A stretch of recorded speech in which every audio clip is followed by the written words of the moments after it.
I've got a little cabin on Silver Pine Lake.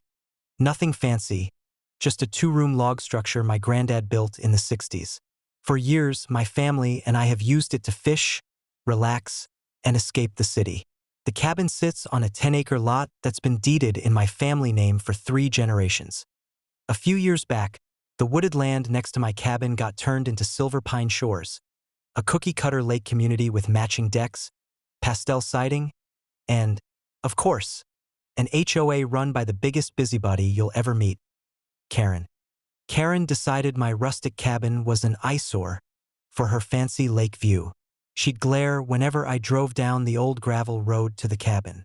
I always figured she'd grumble to her neighbors but leave me alone. After all, my cabin was on its own land, fully legal, taxes paid up. I was wrong. Last spring, I went up for a long weekend. I'd barely finished unpacking when I heard a knock on the door. There was Karen, flanked by 2 of her HOA board cronies, telling me my unauthorized structure needed to be vacated immediately. I laughed and told her she must be confused. My cabin was here long before her HOA even existed. She didn't care. She said it violated the neighborhood aesthetic and claimed it was encroaching on HOA land. Then she pulled out her phone and called the sheriff, saying there was a trespasser in an illegal dwelling. Sure enough, 2 deputies showed up. But they knew me.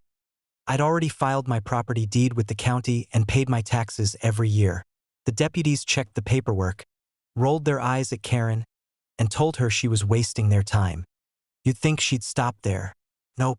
A week later, I got a certified letter from her HOA's lawyer threatening to take possession of my cabin through code enforcement. I took the letter straight to my lawyer, who almost fell out of his chair laughing. Here's where Karen's power trip backfired. Turns out, part of the HOA's fancy lakefront park, the picnic tables, the volleyball net, and the residents-only dock were all technically built on a slice of land my granddad never sold. Decades ago, the original developer had a handshake deal with my family to use that lot, but it was never properly deeded or recorded.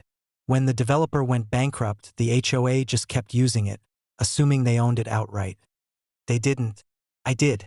So while Karen was busy trying to kick me off my own land, my lawyer filed papers to evict the HOA from theirs, or rather, my lot that they'd built half their lake amenities on. Karen tried to fight it, but she didn't have a leg to stand on.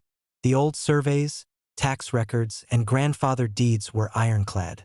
After some spectacular HOA meltdown meetings, which I absolutely attended, popcorn in hand, they ended up having to lease the parkland and dock from me at market rates. Now I get a nice check every quarter just because Karen wanted me gone. She still glares when I fish off my own dock at the cabin. Sometimes I wave. Funny thing, she tried to ban me from the HOA's park at one point. I reminded her I'm the landlord. They even had to install a new sign, private park, access with permission of landowner. All because Karen couldn't mind her own business. I guess some people never learn who really owns the land under their feet.